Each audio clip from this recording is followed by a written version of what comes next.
គិតថាខ្ញុំជឿមែនទេបងប្រុសចិននេះជាអញ្ចឹងបើខ្ញុំមិនច្រឡំទេមេត្តាទាំងពីរនាក់ទៀតនៅទីនោះមែនទេហានលីបានតែដាក់ដៃនៅពីក្រោយខ្នងរបស់គាត់ដែលស្នាមញញឹមខ្លាំងខ្លាយនៅលើមុខរបស់គាត់ត្រង់ចំណុចនេះគាត់បានវាតម្លៃជំវិញខ្លួនគាត់រួចទៅហើយជាមួយនឹងអារម្មណ៍ខាងវិញ្ញាណរបស់គាត់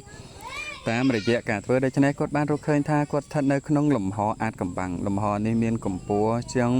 1000 feet និងប្រហែលជាកន្លះគីឡូម៉ែត្រក្នុងកាំជំវិញដូច្នេះវាមិនធំពេកទេទោះយ៉ាងណាក៏ដោយមានពន្លឺ7ពណ៌ហោះនៅលើមេឃពីលើហើយវិលជំវិញអ្វីដែលគួរឲ្យកត់សម្គាល់និងគួរឲ្យភ្ញាក់ផ្អើលជានេះទៅទៀតនោះគឺថាក្នុងលំហអាកាសដែលមានពន្លឺខ្លាំងចំនួន7ដែលស្រដៀងនឹងព្រះអាទិត្យទោះជាយ៉ាងណាក៏ដោយពន្លឺពណ៌សដែលត្រូវបានគេកំពុងបញ្ចេញកាំរស្មីដ៏មានឥទ្ធិពលនិងត្រជាក់ជំនួសវិញមានទ្វារពន្លឺ7ពណ៌ដែលស្ថិតនៅចំកណ្ដាលនៃក្របបាល់នីមួយៗនៃពន្លឺហើយនៅខាងក្នុងមានឈុតឆាកដែលស្រពេចស្រពិលនិងមើលមិនច្បាស់ស្មើនឹងអាណាចក្រ2ពណ៌អ្នកឆ្លៀនពៀនទាំងពីរនាក់បានមានការតក់ស្លុតជាខ្លាំងនៅពេលដែលឮពាក្យរបស់ហានលីហើយការបង្ហាញរបស់ពួកគេបានងងឹតភ្លាមនៅពេលដែលពួកគេឃើញហានលីសម្លឹងមើលទៅទ្វារពន្លឺទាំង7ពណ៌តើអ្នកមកទីនេះប៉ុន្មានអ្នកសម្លេងរបស់វ៉ាសូប្រែជាត្រជាក់ខ្លាំងអូតើអ្នកចង់ប្រយុទ្ធជាមួយនឹងខ្ញុំមែនទេហើយបំភ្លេងខ្ញុំភ្លេចប្រាប់អ្នកទាំងពីរប៉ុន្តែមុនពេលដែលខ្ញុំមកទីនេះខ្ញុំបានបន្សល់ទុកនៅយន្តបញ្ជូនសម្លេងមួយចំនួនរួចទៅហើយបានកំណត់នៅការបង្កើតមួយចំនួនប្រសិនបើមានអ្វីមួយកើតឡើងចំពោះខ្ញុំនៅទីនេះនោះយន្តបញ្ជូនសម្លេងទាំងនោះនឹងត្រូវបានផ្ញើសារទៅកាន់ព្រឹទ្ធាចារ្យចៅវូគីជួយចៅវូគុយហ្មងទៅអត់មានចូលចិត្តគុយគីព្រមទាំងមិត្តភ័ក្តិមួយចំនួនដែលខ្ញុំបានបង្កើតថ្មីនេះដែលគ្មានហេតុផលសមហេតុផលដែរខ្ញុំប្រកាសជាថាក្រុមអនុវត្តច្បាប់នឹងចាប់អារម្មណ៍ពេលដែលឮនៅបទអក្រិតទាំងពីរនេះរួមគ្នាប្រហែលជាអាចទទួលបានអ្នកច្រើនជាងការផ្ដន់ទាទោសដោយការវាប្រហារទៅទៀតហានលីសួរដោយមើលងាយចង់និយាយថាគាត់បានជូនអ្នកយន្តនឹងហើយអញ្ចឹងបើសិនជាពួកគេបានមកហើយគេដឹងថាពួកនេះទាំងពីរនាក់នឹងអញ្ចេះនោះអញ្ចឹងពួកគេប្រហែលជាអាចនឹងត្រូវទៅរណកម្មតែពួកនោះគេចាប់បានឬក៏គេផ្ដន់ទាទោសឲ្យផ្សេងទៀតចេះតើអ្នកស្គាល់ឆ្មាំចៅឋានសួគ៌មែនទេនិយាយទៅអ្នកស្គាល់នៅរៀមច្បងចៅដែលជាឆ្មាំឋានសួគ៌មែនទេបរិះដែលមានត្រកូលវែងមានបន្ទិលជាខ្លាំងពេលដែលឮរឿងនេះដៃគូរបស់ហ្វាសូក៏ងើបឆ្ងល់ពេលដែលឮដូច្នេះហើយព្រឹទ្ធរៀមច្បងចៅគឺជាអ្នកដែលនាំខ្ញុំទៅកាន់ទីក្រុងឋានសួគ៌ដោយផ្ទាល់តើអ្នកគិតថាខ្ញុំស្គាល់គាត់ដែរឬអត់ហានលីបានឆ្លើយតបដោយភាពស្ងប់ស្ងាត់នេះគឺដែលពីរអ្នកដែលបានជួយយកហានលីមកទីក្រុងឋានសួគ៌ហ្នឹងគឺថ្ងៃម្នាក់មួយឈ្មោះចៅស្អីគេនោះឯងការបង្ហាញភាពស្ងប់ស្ងាត់និងប្រមូលផ្ដុំរបស់ហានលីភ្លាមបានធ្វើឲ្យអ្នកឆ្លៀនពៀនទាំងពីរនាក់មានអារម្មណ៍មិនសូវជឿដោយដែលអ្នកបានដឹងហើយថាមានពួកយើងច្រើនទៀតនៅទីនេះនោះខ្ញុំនឹងប្រាប់អ្នកអំពីអ្វីដែលអ្នកចង់ដឹងក្រៅពីយើងទាំងពីរមានលោកគ្រូរបស់យើងទាំងពីរនាក់ស្ថិតនៅទីនេះដែរហើយពួកគេក៏បានចូលទៅក្នុងការបង្កើតកាន់តែស្រូវតើអ្នកនឹងធ្វើអ្វីអ្នកគ្រាន់តែជាអ្នកដាំដុះកម្រិតទី5តែអ្នកនឹងព្យាយាមបញ្ឈប់ពួកគេមែនទេអ្នកដាំដុះកម្រិតទី6គ្រាន់តែដើម្បីសងសឹងហើយជាមួយនឹងអ្នកដាំដុះកម្រិតទី5ដែលបានស្លាប់ទៅហើយហើយគេចង់និយាយថាអ្នកដាំដុះកម្រិតទី6អញ្ចឹងណាគ្រាន់តែបើសិនតែចង់ប្រយុទ្ធជាមួយអ្នកកម្រិតទី5ដោយអ្នកកម្រិតទី5ហ្នឹងស្លាប់ទៅហើយអញ្ចឹងណាអូមែនហើយចុះមេត្តាវែងយ៉ាងម៉េចដែរទោះជាយ៉ាងណាក៏ដោយមុននឹងមកទីនេះខ្ញុំបានរំពឹងថាអ្នកនឹងក្លាយជាអ្នកនៅពីក្រោយរឿងនេះដូច្នេះខ្ញុំបាននិយាយដោយចេតនានៅឈ្មោះរបស់អ្នកនៅក្នុងយន្តបញ្ជូនសម្លេងរបស់ខ្ញុំប៉ុន្តែបន្ទាប់មកម្ដងទៀតជាមួយនឹងមូលដ្ឋានដាំដុះដ៏មានឥទ្ធិពលរបស់អ្នកខ្ញុំប្រកាសថាអ្នកនឹងមិនខ្លាចក្រុមអនុវត្តច្បាប់នោះទេហានលីសាយចំអកប្រសិនបើមនុស្សទាំងនេះเป็นជាមិនខ្លាចឆ្មាំឋានសួគ៌នៃទីក្រុងឋានសួគ៌ដ៏ជ្រាលជ្រៅនោះហេតុអ្វីបានជាពួកគេខំប្រឹងប្រែងយ៉ាងខ្លាំងដើម្បីលួចចូលទៅក្នុងទឹកដីវិញ្ញាណរបស់គាត់ដោយមិនត្រូវបានរកឃើញ ពេលហានលីននិយាយបែបនេះបរោះដែលមានត្រកូលវែងកាន់តែមានភាពតានតឹងវ៉ាស៊ូក៏មានការងឿងឆ្ងល់បន្តិចដែរបើសិនបើបរោះដែលមានត្រកូលវែងនឹងត្រូវចាប់ខ្លួននិងស្វែងរកប្រលឹងរបស់គាត់នោះវ៉ាសូច្បាស់ជានឹងត្រូវឃុំខ្លួនក៏ដូចជាអ្នកផ្សំគំនិតផ្សេងទៀតផងដែរប្រសិនបើហេតុការណ៍នេះត្រូវបានបង្ហាញដោយឆ្មាំឋានសួគ៌និងព្រឹត្តិការណ៍ចាស់ទុំនោះពួកគេនឹងមានបញ្ហាធ្ងន់ធ្ងរខ្ញុំតែងតែឮថាសមត្ថភាពរបស់មេតាវហានគឺមិនធម្មតាទេអ្នកមានអនាគតភ្លឺស្វាងនៅខាងមុខរបស់អ្នកច្បាស់ជាមិនចង់ប្រថុយជីវិនចាប់ពួកយើងនៅទីនេះទេនិយាយតាមត្រង់ទៅបងប្រុសវែងនឹងខ្ញុំមិនមែនជាមេខ្លោងនៅពីក្រោយរឿងនេះទេប្រសិនបើអ្នកមានលក្ខខណ្ឌតើអ្នកហើយតើពួកគេជាមួយនឹងមនុស្សចាស់របស់យើងត្រឡប់មកវិញអូយបើសិនយើងនិយាយទៅបើសិនអ្នកមានលក្ខខណ្ឌអ្វីចាំពេលដែលព្រឹត្តិការណ៍ចាស់ទុំរបស់យើងពីរនាក់នោះមកវិញចឹងណាចាំនិយាយគ្នាខ្មានដែរចាហ្វាសូបានសួរក្នុងលក្ខណៈមិនសមរម្យតើអ្នកកំពុងគិតលើការពិតដែលថាខ្ញុំមិនហ៊ាននៅទីនេះមែនទេអញ្ចឹងខ្ញុំចង់ជួបមនុស្សចាស់របស់អ្នកដូច្នេះខ្ញុំនឹងរីករាយក្នុងការរងចាំពួកគេនៅទីនេះហានលីនិយាយដោយស្នាមញញឹមស្ងាត់រាងកាយរបស់គាត់បានយល់ហើយគាត់បានបង្ហាញខ្លួននៅជ្រុងមួយនៅក្នុងមួយប្រព្រឹត្តភ្នែកមុនពេលដែលអង្គុយចោះដោយជើងរបស់គាត់ពេនភ្នែនគាត់ពិតជាមានចេតនារងចាំអ្នកដាំដុះកម្រិតទី6ចូលមកថ្លើមមិនទួយទេអីខ្លាំងអីប្តីរបស់គាត់គាត់ខ្លាចអីណាអ្នកឆ្លៀនពៀនទាំងពីរនាក់ពិតជាភ្ញាក់ផ្អើលជាខ្លាំងពេលដែលឃើញរឿងនេះពួកគេទាំងពីរនាក់បានប្រស្រ័យទាក់ទងគ្នាយ៉ាងស្ងៀមស្ងាត់តាមរយៈការបញ្ជូនសំឡេងមុននឹងអង្គុយចោះនៅជ្រុងមួយទៀតដោយជើងរបស់ពួកគេឆ្លងកាត់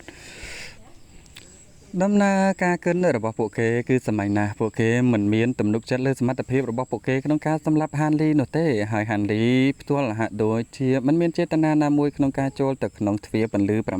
នោះទេដោយនេះពួកគេគ្រាន់តែត្រូវលេងល្បែងរងចាំហើយទុកបញ្ហាទាំងអស់ទុកឲ្យមនុស្សចាស់របស់ពួកគេមើលការខុសត្រូវដូច្នេះលំហទាំងមូលបានស្ងប់ស្ងាត់យ៉ាងខ្លាំងអ្នកទាំង3កំពុងធ្វើសមាធិដោយបាត់ភ្នែកឬវាយតម្លៃពិនិត្យមើលនៅទ្វារនៃពន្លឺដោយមិនគិតខ្លួនចំពោះអ្នកឆ្លៀនពៀនពីរនាក់នោះហានលីពេនជាមានអារម្មណ៍ភ័យខ្លាំងណាស់អីនេះការបញ្ជូនសម្លេងនិងការបង្កើនដែលគាត់បានលើកឡើងពីខាងដើមគឺមិនមានទេអូយបងគេអាចវាតែគាត់ដាក់ការបង្កើតការបញ្ជូនសម្លេងអីទៅដល់អ្នកដាំដុះអីជំនះអ្នកអនុវត្តច្បាប់អីណាណីគាត់ចេះថានៅនេះកម្រាមគេណាផែនការដើមរបស់គាត់គឺថាប្រសិនបើមនុស្សទាំងនេះអាចទទួលបានកំណប់នៅទីនេះគាត់នឹងអាចលួចមើលពួកគេហើយយកកំណប់ទាំងនោះដោយប្រើយន្តបំបាំងកាយរបស់គាត់ប្រសិនបើមានអ្នកដាំដុះខ្លះដែលមានឥទ្ធិពលខ្លាំងពេកសម្រាប់គាត់អាចដោះស្រាយបាននោះគាត់គ្រាន់តែត្រូវស្ទាបស្ទង់ពួកគេពីស្រមោលម្នេះតែគាត់គិតតែប្រើអាស្អីគេយន្តបាំងកាយនឹងហើយក៏ចាំមើលគេណាបើថាអាចលួចបានលួចបើថាលួចបានទេគឺចាំមើលណាអីទៀតដែរតែចុងក្រោយបែរជាត្រូវបង្ហាញខ្លួនមកក្លែកខុយអញ្ចឹងណាទោះជាយ៉ាងណាក៏ដោយអ្វីដែលគាត់មនុស្សស្មានដល់នោះគឺថាពន្លឺ7ពួរដ៏ចម្លែកបានបង្ខំគាត់ចូលទៅក្នុងលំហនេះហើយថែមទាំងធ្វើឲ្យខូចឥទ្ធិពលលាក់កំបាំងនៃវត្ថុស័ក្តិសិទ្ធិរបស់គាត់ទៀតផងដូច្នេះគាត់គ្មានជំរឿអ្វីក្រៅពីប្រឈមមុខអ្នកដាំដុះទាំងនេះដោយផ្ទាល់អរគុណណាស់ដែលគាត់បានគិតពីយុទ្ធសាស្ត្រជាច្រើនដែលនឹងធ្វើឲ្យមនុស្សទាំងនេះមានការប្រុងប្រយ័ត្នចំពោះគាត់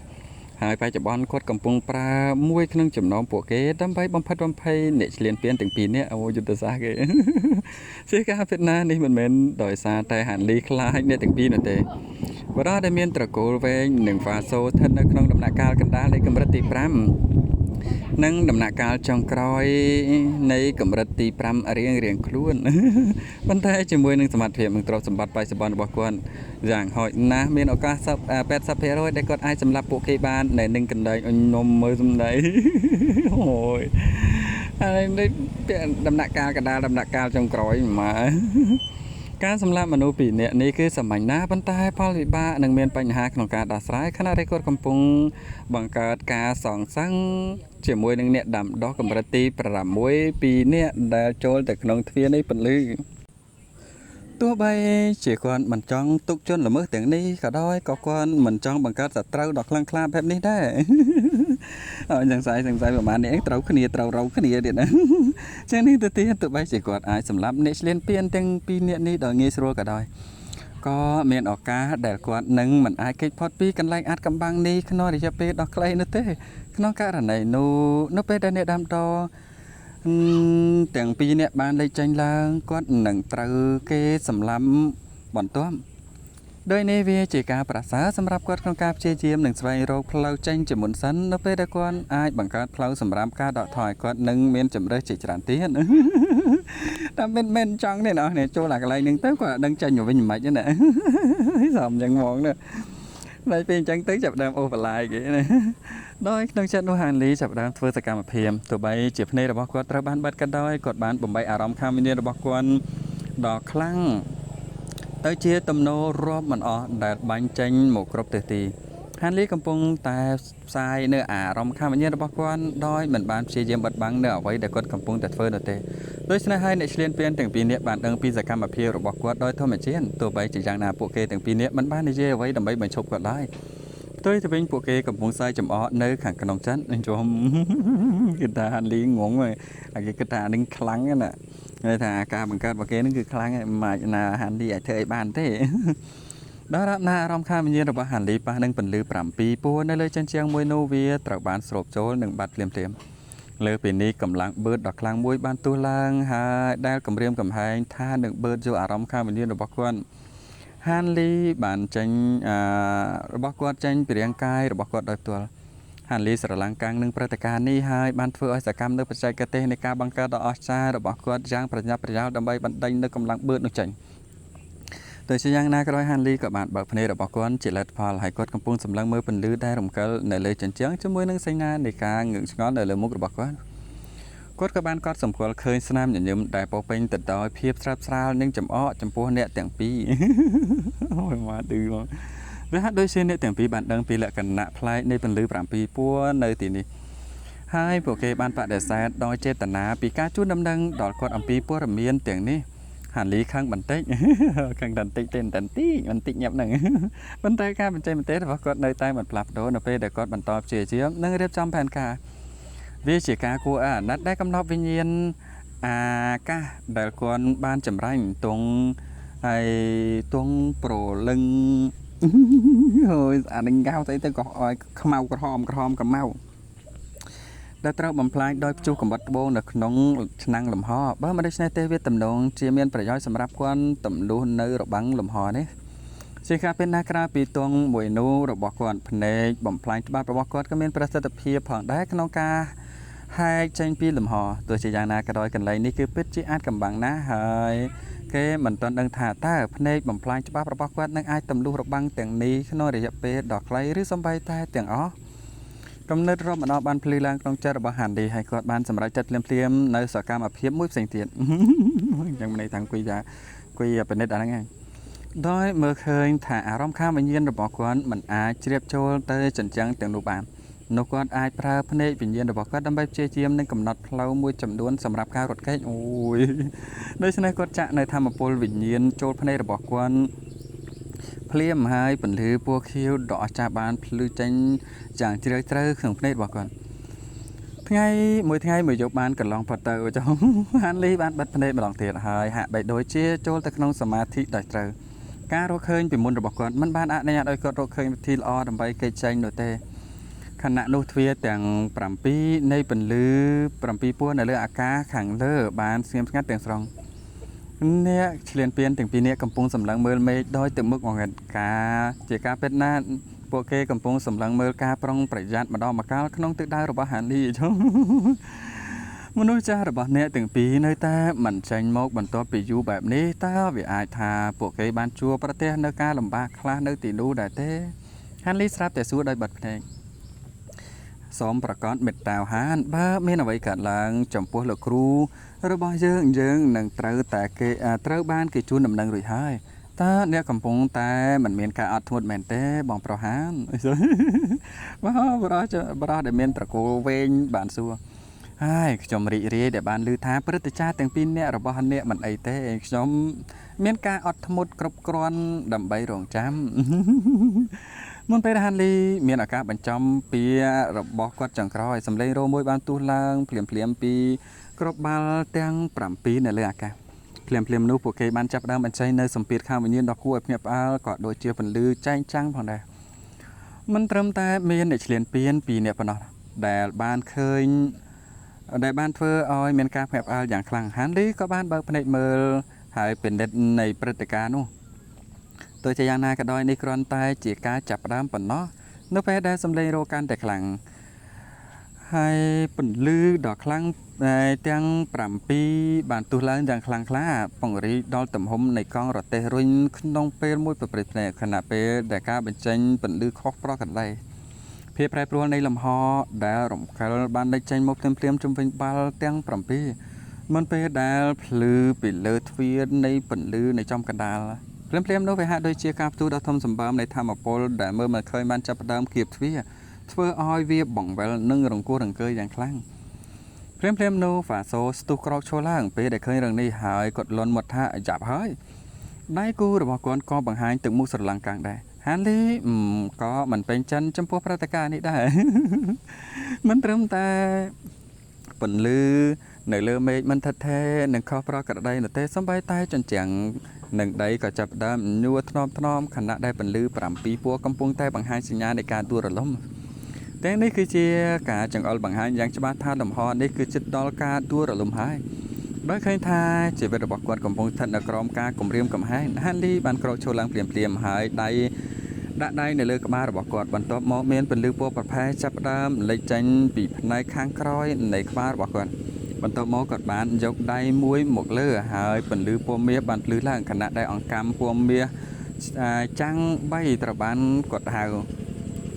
ទាំងនេះមិនមែនជាអង្កាំទាំង3ដែលគាត់បានចម្រាញ់មិនយូរប៉ុន្មាននោះទេនៅពេលនេះជនល្មើសទាំង2នាក់ក៏ហៅនៅទ្រព្យសម្បត្តិជាច្រើនផងដែរទោះបីជាយ៉ាងណាក៏ដោយពួកគេមិនមានការជឿជាក់លើសមត្ថភាពរបស់ពួកគេក្នុងការគេចចេញពីកន្លែងអាថ៌កំបាំងនេះឡើយហើយពួកគេទាំង2នាក់បានបង្ហាញនៅទឹកមុខរន្ធត់ហានលីធម្មជាតិមិនបានយកចិត្តទុកដាក់ចំពោះការរស់នៅឬក៏ស្លាប់នោះទេភ្លាមគាត់បានសម្រេចចិនប្រើភ្នែកបំផ្លាញច្បាប់របស់គាត់ដោយភ្ជាប់ជាមួយនឹងពន្លឺដតេវភាពរបស់គាត់និងក្របភ្នែកបន្ទោទាំងនេះដើម្បីទម្លុះលំហអាកាសនេះដើម្បីជួយសម្រួលដល់ការរត់គេចខ្លួនទោះជាយ៉ាងណាក៏ដោយនៅពេលនេះសម្លេងរោដ៏ធំមួយបានទុះចេញពីខាងក្នុងទ្វារនៃពន្លឺខាងលើហានលីភ្ញាក់ផ្អើលចំពោះការលេចឡើងដ៏ខ្លាំងនេះហើយបានបញ្ឈប់នៅអ្វីដែលគាត់កំពុងធ្វើពន្លឺ7ពណ៌បានភ្លឺហើយពន្លឺពណ៌បៃតងព្រមទាំងពន្លឺពណ៌មាសបានបាញ់ចេញពីខាងក្នុងទ្វារនៅចំកណ្ដាលពន្លឺពីខ្សែបានភ្លឺនៅលើអាកាសមុនពេលដែលស្រកទៅវិញដើម្បីបង្ហាញរូបរាងតូចពណ៌បៃតងនិងរូបមនុស្សតូចមួយអូយសាន់ស្វាបៃតងបានបាត់ស្នែងមួយរបស់វាព្រមទាំងស្រកាវាជាច្រើនផងដែរទន្ទឹមនឹងនោះសក់របស់មនុស្សតូចនោះមានភាពត្រទ្រាំហើយវាបាត់អាវពណ៌មាសមួយកំណាត់ធំរបស់វារបួសហើយមកហឹងនេះរត់ដាច់ជើងចោលហ្មងពួកគេទាំងពីរហាក់ដូចជាកំពុងរត់រោគជីវិតរបស់ពួកគេយើងត្រូវចេញពីទីនេះមិនមែនជាកន្លែងដែលលោកម្ចាស់ហើយកំណំ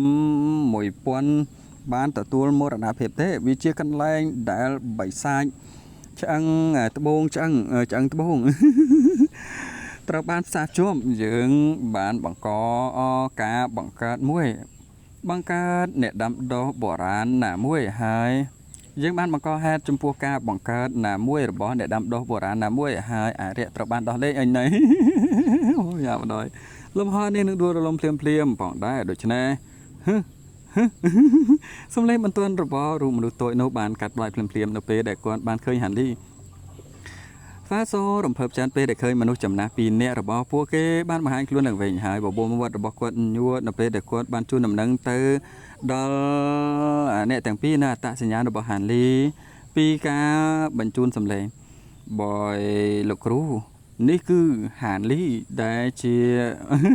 ម្ចាស់ដីឡូ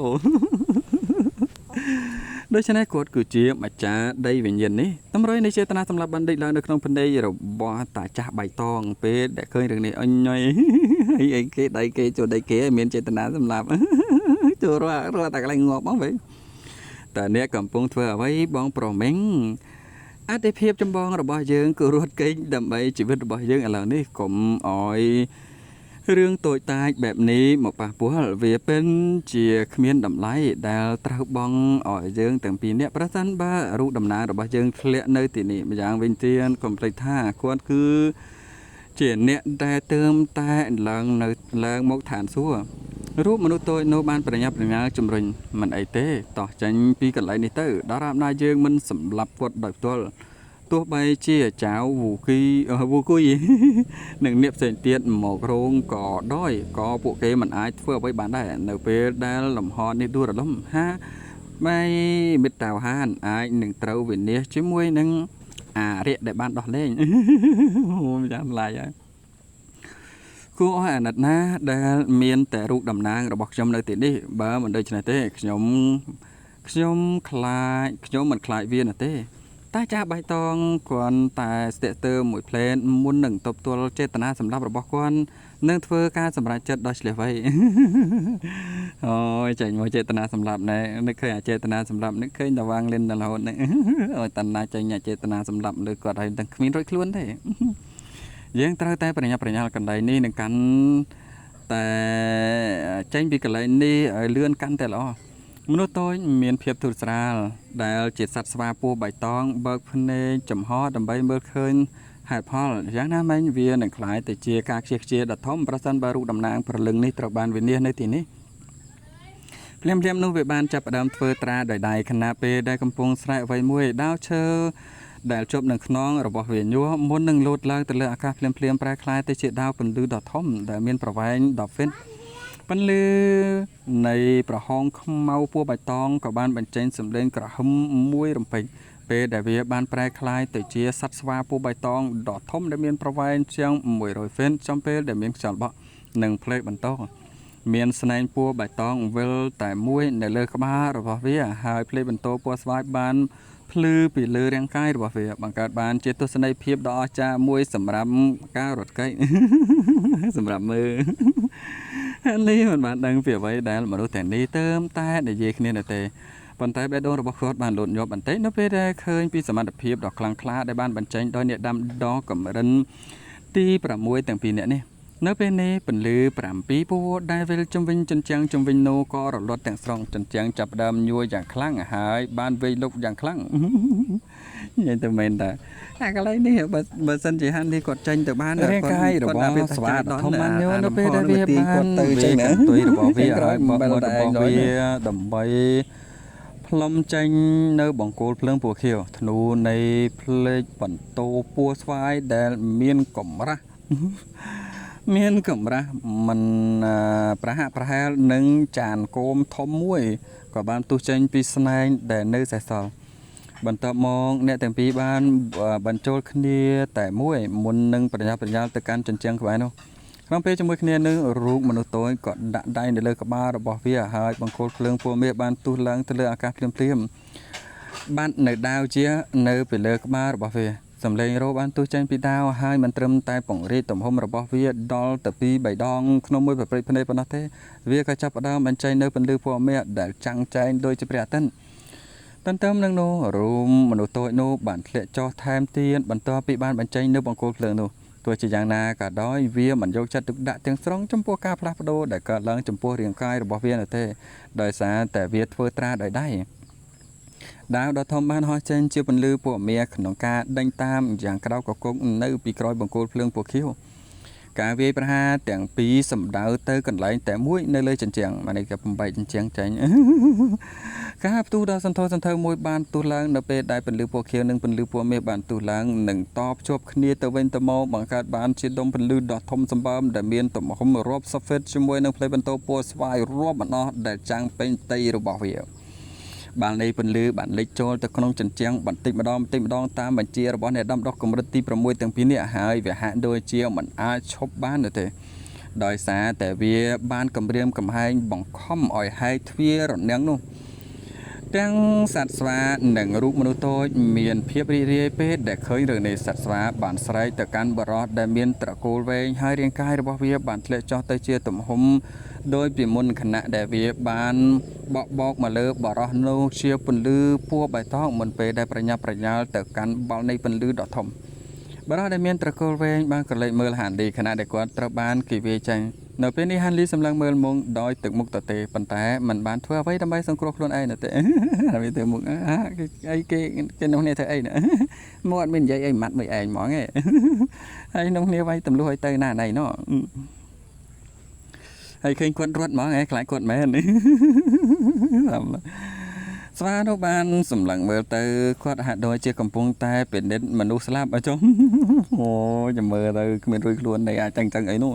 មិននឹងមិនចេញសម្លេងក្រហមយ៉ាងវែងហើយបានទៅក្នុងគ្រាប់ពន្លឺវាមិនខ្លាចហានលីក៏ព្យាយាមរត់គេចតាមផ្លូវដដែលដែរបាល់នៃពន្លឺនោះមានធម៌ពលសំខាន់ពេនទាំងខ្លួនវាផ្ទាល់និងរូបមនុស្សខ្នាតតូចដូច្នេះហើយគ្មាននរណាម្នាក់អាចឆ្លងកាត់វាបានឡើយលុះត្រាតែពួកគេត្រូវបានអមមកជាមួយមួយក្នុងចំណោមក្រុមពួកគេមនុស្សតូចក៏ហើរចេញមកដូចជាពន្លឺពណ៌មាសដែលពោពេញទៅដោយខ្លាញ់មុននឹងប្រញាប់ប្រញាល់ទៅសម្ដៅទៅកាន់ពន្លឺនៅពេលនោះស្រាប់តែមានកូលាន់មួយរំពេចនៅក្បែរនោះស្រាប់តែមានរូបរាងមនុស្សមានស្លាបមួយបណ្ឌិតចេញមកចាំពេលដែលមានការផ្ទុះឡើងនៃការប្រែប្រួលនៃលំហវិញសាច់តាមតនអីចឹងន័យថាអាកន្លែងពលឺដែលគេទម្លុះទៅហ្នឹងណាគឺតលអ្នកដែលទៅជុំគេប្រហែលអ្នកហ្នឹងมันអាចទៅបានតែគេចេញផុតហើយគឺគ្មានអ្នកអាចចេញបានហើយចូលបានទេចឹងណាគេចង់តែរូបមនុស្សនោះបានលើងដៃរបស់វាហើយពន្លឺពណ៌ប្រផេះមួយរំពេចឆ្ពោះទៅរកពន្លឺពណ៌មាសរូបមនុស្សតូចនោះមានអារម្មណ៍ថាមានកម្លាំងបឺតចេញពីខ្យល់ស្ដើងនោះត្រូវបានគេញាក់ផ្អើលខណៈដែលរូបមនុស្សម្នាក់ទៀតបានជួមខ្លួននឹងខ្លួនឃើញថាខ្លួនឯងមានផ្លូវចេញពីនេះហើយខ្ញុំប្រកាសថាឯងមិនខ្វល់នឹងយកខ្ញុំទៅជាមួយទេមែនទេព្រឹទ្ធាចារ្យអញ្ចឹងសំលេងគ្មានអ្នកណាក្រៅអំពីហានលីឡើយចុះនេះរៀងតែសង្ស័យថាហានលីទាញនេះហើយមើលទៅរូបរាងតូចស្រងាក់ចិត្តបន្តិចមុននឹងងាកសម្លឹងមើលទិសដៅរបស់ហានលីដែលធ្លាប់ឈរនៅទីតាំងនោះគាត់បានរកឃើញហានលីមួយទៀតឈរនៅកន្លែងរួមចម្លងរបស់ហានលីញញឹមដាក់វាមុននឹងបាត់ខ្លួនប្រែជាយ័ន្តពណ៌បៃតងដែលបានក្នុងមួយប្រពេចភ្នែកនេះគឺគ្មាននរណាក្រៅអំពីយន្តបំបាំងកាយដែលហានលីបានហើយចម្រាញ់ពេញមួយពេលនោះទេហានលីបានចាប់ដើមភ្ញាត់នៅដីមួយផ្លែតភ្ញោចនៅដីនៅពេលដែលគាត់ដែលអ្នកដាំដុះកម្រិតទី6ពីអ្នកចាប់ដើមធ្វើសកម្មភាពដើម្បីហែករបាំងលំហនៅទីនេះគាត់បានបង្ហាញពីយន្តបំបាំងកាយរបស់គាត់ទៅជាទម្រង់ផ្ទាល់ខ្លួនរបស់គាត់ដើម្បីដើរតួជាអ្នកបញ្ឆោតខណៈពេលដែលគាត់ខិនទៅជិនបាល់នៃពន្លឺដោយលួចលាក់ដោយប្រើយន្តបំបាំងកាយរបស់គាត់ដែលប្រើស្លាបរន្ទះរបស់គាត់ដោយសារតែការពេទ្យដែលថាយន្តផ្លាស់ប្ដូរវិញ្ញាណទម្រង់វិញ្ញាណត្រូវបានចិញ្ចឹមបីបាច់អស់រយៈពេលជាច្រើនសតវត្សមកហើយវាមានលក្ខណៈសម្បត្តិជាក់លាក់នៃរូបតំណាងនៃអ្នកដាំដុះកម្រិតទី5មិនអាចកំណត់អត្តសញ្ញាណវាបានអ្វីខុសឆ្គងពីវានោះទេវាជាការប្រញាប់របស់ពួកគេមានន័យថាអាយន្តនៃរូបតំណាងរបស់គាត់នឹងគឺគាត់ប្រើអាយន្តមួយនៅអាយន្តតម្រង់ទី2របស់ហើយនិកាយយន្តឋានសួគ៌គេអាយន្តទី2នេះអស់ណាអញ្ចឹងទៅគាត់ប្រើអានឹងទៅធ្វើជារូបតំណាងរបស់គាត់ន័យថាអាយន្តទី2យ៉ាងដឹងតើវាគេយន្តដែលសម្រាប់រត់គេចខ្លួនទេណាសម្រាប់រត់គេចខ្លួនសម្រាប់អីណាពេលណាដែលគាត់ហោះទៅអញ្ចឹងទៅរូបបំផុនរបស់គាត់នៅនឹងកន្លែងហ្នឹងឯងមានបានទៅណាទេទើបយូរវារសាយបាត់អញ្ចឹងណាអញ្ចឹងសម្រាប់អ្នកដាំដុះកម្រិតទី6ដែលកំពុងតែនៅហ្នឹងគឺពួកគេវល់តែបញ្ញាប់បញ្ញាល់ដើម្បីទម្លុះអារបាំងហ្នឹងអញ្ចឹងអត់សូវបានចាប់អារម្មណ៍ទេអញ្ចឹងណាដូច្នេះហានលីបានឆ្លៀតឱកាសនេះដោយប្រើនៅពន្លឺដ៏ទេវភាពរបស់គាត់ដើម្បីប្រកាន់ភ្ជាប់ខ្លួនគាត់នៅនឹងរូបតូចដូចជាមនាងសេឡាឯងស្វែងរកសេចក្តីស្លាប់ហើយរបៀបថាមនុស្សតូចមួយហ្នឹងណាហានលីបានទៅតុំនឹងដូចជាដូចរុយឲ្យតុំនឹងមនុស្សតូចហ្នឹងណា រូបរាងមនុស្សតូចបានងើបឡើងយ៉ាងឆាប់រហ័សពីការភ្ញាក់ផ្អើលរបស់វាហើយបានដឹងភ្លាមៗនៅអ្វីដែលហានលីកំពុងតែព្យាយាមធ្វើដូច្នេះហើយវាបាននៅលើអាកាសមុនពេលដែលបញ្ចេញពន្លឺពណ៌មាសរាប់បានអស់ដែលពន្លឺទាំងអស់បានបក់បោកមករកហានលីដោយកម្លាំងបំផ្លិចបំផ្លាញទោះបីជាយ៉ាងណាក៏ដោយពន្លឺពណ៌មាសគ្រាន់តែអាចធ្វើឲ្យពន្លឺពណ៌ប្រផេះជុំវិញរាងកាយរបស់ហានលីញ័រយ៉ាងខ្លាំងប៉ុន្តែมันអាចទម្លុះវាក្នុងការវេប្រហារមួយបានទេអញ្ចឹងអាកន្លែងណែហើយនោះហើយចេញមកឲ្យបើកស្លាបនឹងហានលីតើមានស្មានតែបីសាច់ហេប្រសិនបើរូបកាយពេនរបស់អ្នកនៅទីនេះនោះខ្ញុំពេនជាមិនអាចទប់ទល់នឹងធម៌ពលដ៏មហិមារបស់អ្នកបានដែរតែទោះជាយ៉ាងណាក៏ដោយប្រសិនបើអ្នកគ្រាន់តែជារូបតំណាងនោះអ្នកនឹងមិនអាចគេផុតពីពន្លឺដតេភាពរបស់ខ្ញុំក្នុងរយៈពេលដ៏ខ្លីបានទេតែអ្នកពិតជាចង់ឲ្យខ្ញុំជាប់គាំងនៅទីនេះមែនទេហានលីបានសើចំអកនៅខាងក្នុងពន្លឺពណ៌ប្រផេះឯងគម្រាមខ្ញុំឬអញ្ចឹងរូបមនុស្សតូចបានទូកំហឹងយ៉ាងខ្លាំងប៉ុន្តែគណៈដែលវិហាបនឹងបញ្ចេញការវាប្រហារមួយទៀតសំឡេងស្រែកហោកញ្ជាបានមិនលឺឡើងពីលើអាកាសពេលដែលលឺសម្រែកយ៉ាងខ្លាំងនេះសេតនាភាពក្នុងខ្លួនរបស់ហានលីបានកើនឡើងយ៉ាងខ្លាំងខណៈដែលឈាមទាំងអស់បានហៀឡើងនៅលើផ្ទៃស្បែកទោះជាយ៉ាងណាក៏ដោយហានលីបានសុទ្ធជំនាញនៅសិល្បៈវិជ្ជរារួចទៅហើយដូច្នេះស្បែករបស់គាត់មានកម្លាំងមិនតិចជាងកំណំទ្រាំលំដាប់កំពូលនោះទេដូច្នេះគាត់អាចកាត់បន្ថយភាពមិនស្រួលរបស់គាត់ដោយធ្វើឲ្យសិល្បៈដាំដុះរបស់គាត់សកម្មទោះជាយ៉ាងណាក៏ដោយការបញ្ចេញមតិរបស់រូបរាងតូចនោះបានផ្លាស់ប្ដូរយ៉ាងខ្លាំងនៅពេលដែលឮសំឡេងស្រែកមួយនេះទោះបីជាហ្វាសូកំពុងត្រូវបានការពារដោយពន្លឺពណ៌មាសដែលវាកំពុងរះឡើងក៏ដោយក៏មុខរបស់គាត់នៅតែប្រែជាក្រហមភ្លឺភ្លាមៗនៅពេលដែលឮសំឡេងយំមួយនោះហើយរាងកាយរបស់គាត់ក៏ចាប់ផ្ដើមលោតមិនឈប់ឈរវាជាបច្ចេកទេសហើយសម្ងាត់រូបរបស់មនុស្សតូចនោះប្រញាប់ប្រញាល់អូសដៃទៅលើអាកាសស្រាមតែបង្គោលភ្លើងពណ៌មាសផ្ទុះចេញ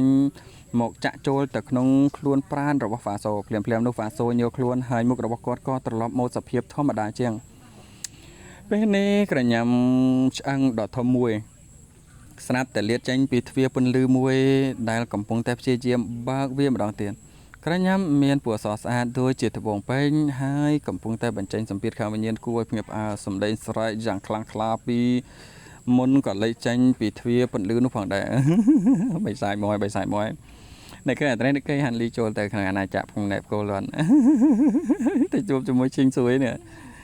ហាន់លីទងភាពងឿងឆ្ងល់ក្នុងចិនពេលដែលគាត់សួរដោយស្ងប់ស្ងាត់មើលទៅបីសាច់នោះនឹងលេចចេញក្នុងពេលឆាប់នេះប្រសិនបើមនុស្សចាស់ដែលទៅតែរត់ចេញពីកន្លែងនេះបំផ្លាញផ្លូវនេះដើម្បីការពារកុំឲ្យអារិយរត់គេចខ្លួននោះពួកយើងពិតជានឹងវិនិច្ឆ័យនៅទីនេះមែនតែអ្នកមិនខ្វល់ពីរឿងនេះទេព្រឹទ្ធាចារ្យភ្នែករបស់រូបរាងតូចនោះងងឹតយ៉ាងខ្លាំងនៅពេលដែលឃើញក្រញាំឆ្អឹងដ៏ធំហើយការបញ្ចេញមតិរបស់វារឹតតែជូរចត់ថែមទៀតនៅពេលដែលលឺដូច្នេះហើយវល់តែវិញមួយហាន់លីតែបិសាយនោះតាមទាន់ដែរតែចាស់មីងពិតជាខុសខើនិងមានការសម្រេចចិត្តគ្រប់គ្រាន់ដើម្បីមានសមត្ថភាពបែបនេះនៅពេលនេះក្រញាំឆ្អឹងមួយទៀតបានរកឃើញផ្លូវចេញពីទ្វារពន្លឺក្រញាំទាំងពីរត្រូវបានគៀបនៅផ្នែកម្ខាងនៃទ្វារនៃពន្លឺហើយសម្លេងដ៏មុតស្រួយក៏ត្រូវបានកាត់ចេញដែលត្រូវចំនួនដោយសម្លេងកូលន់វាហាក់ដូចជាថាវានឹងលេចឡើងនៅពេលណាមួយ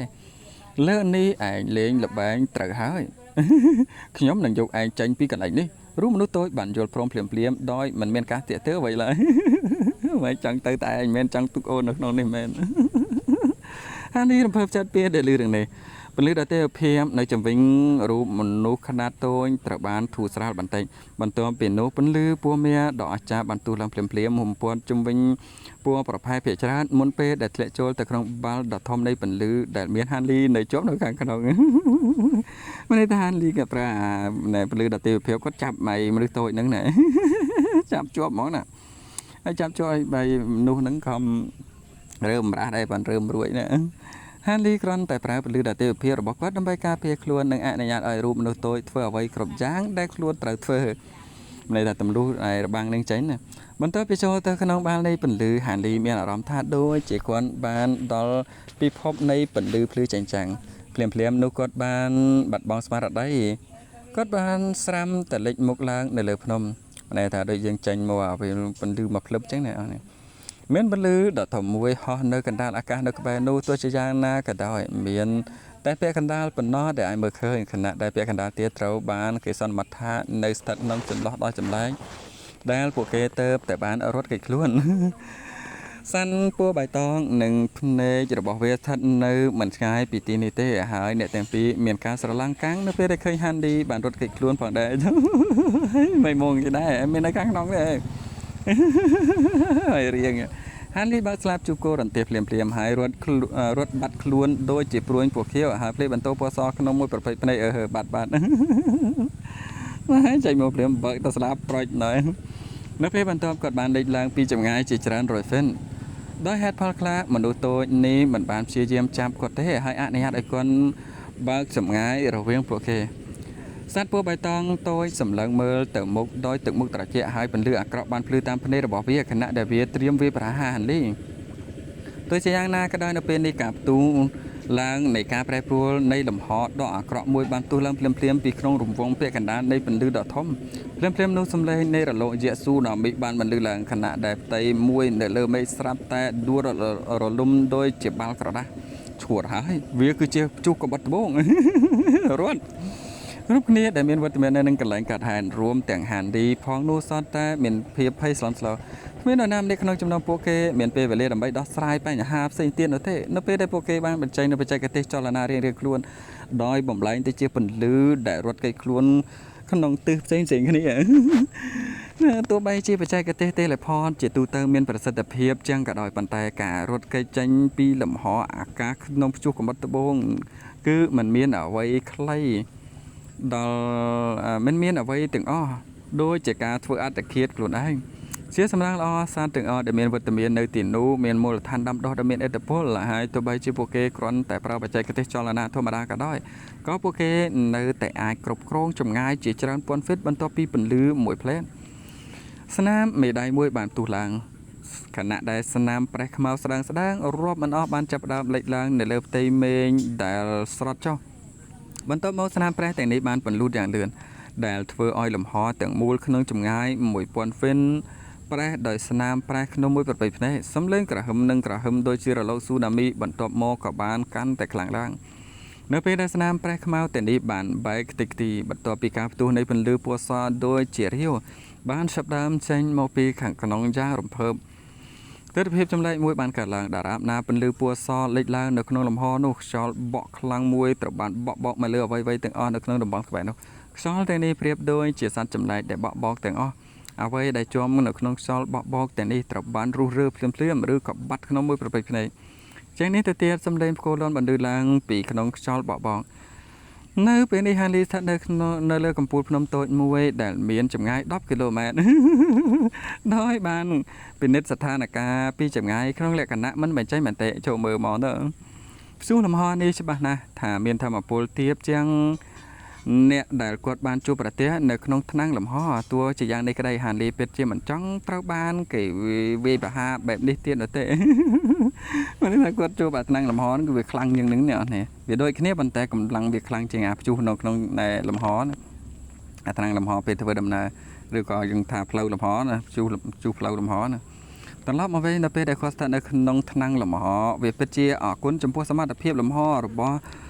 មយូរ៉ាទៅក៏ដែលពួកគេអាចឆ្លងកាត់ព្យុះកំបុតត្បូងទោះជាយ៉ាងនេះក្តីទ្រព្យសម្បត្តិរបស់គាត់ភាគច្រើនត្រូវបានបំផ្លាញហើយគាត់ស្ទើរតែបាត់បង់ជីវិតនៅទីនោះឥឡូវនេះខ្យល់ព្យុះកំបុតត្បូងនេះកាន់តែមានកម្លាំងខ្លាំងឡើងហើយវាហាក់ដូចជាថាវានឹងមិនមានការថយចុះក្នុងពេលឆាប់នេះទេបន្ទាប់ពីសេចក្ដីកិនស្ថានភាពកាន់តែយូរហាន់ឌីស្រាប់តែហោះសម្ដៅទៅរកកន្លែងស្នាក់នៅរូងភ្នំរបស់គាត់ដោយបន្សល់នៅពន្លឺពណ៌ខៀវស្រងាត់ដោយបន្សល់ទុំអ្នកផ្សេងរត់ទៅបាត់ហើយអញ្ចឹងនិយាយទៅអាលំហហ្នឹងវាចាប់ដើមដូចជាមានព្យុះចេញពីលំហពេលដែលពួកគេចេញមកអញ្ចឹងណាអញ្ចឹងវាតាមពីក្រោយមកអញ្ចឹងណាហើយដល់ពេលអញ្ចឹងគឺនាំគ្នារត់បាត់ជើងសព្រាតណាប៉ុន្តែព្យុះនេះដូចថាអញ្ចឹងវាអត់មានកម្លាំងខ្លាំងដូចជាព្យុះលំហទេប៉ុន្តែវាដូចគ្នាអញ្ចឹងណាសាន់ពណ៌បៃតងបានដឹងពីអ្វីដែលហាន់ឌីកំពុងធ្វើហើយរោមចិញ្ចើមរបស់គាត់កាន់តែព្រិលនៅពេលដែលគាត់សួរសិស្សរបស់គាត់នៅសំណួរមួយចំនួនបន្ទាប់ពីបានឮចម្លើយចំពោះសំណួរនោះភ្នែករបស់សត្វបៃតងក៏ងងឹតទៅទៀត នៅពេលនេះពន្លឺពណ៌មាសមួយរំពេញជំវិញពីទិសផ្សេងទៀតបានលេចចេញក្បែរផ្កាភ្លើងពណ៌បៃតងបន្ទាប់ពីពន្លឺមួយផ្លែនបន្ទាប់មកពន្លឺពណ៌មាសបានរំកិលបានមកបង្ហាញនៅហ្វាសូក៏ដូចជារូបមនុស្សតូចមួយនោះដែលកំពុងសំកាំងពីលើក្បាលរបស់គាត់ក្នុងលក្ខណៈស្ងប់ស្ងាត់បងប្រុសមេងតើអ្នកពិតជាមិនអោយសัตว์កំណាចនោះទៅមែនទេមិនទេបើសិនបើគាត់បានរាយការណ៍អំពីអ្វីដែលពួកយើងកំពុងធ្វើនៅទីនេះទៅកាន់ឆ្មាំឋានសួគ៌វាអាចបង្ហាញថាយើងមានបញ្ហាបន្តិចបន្តួច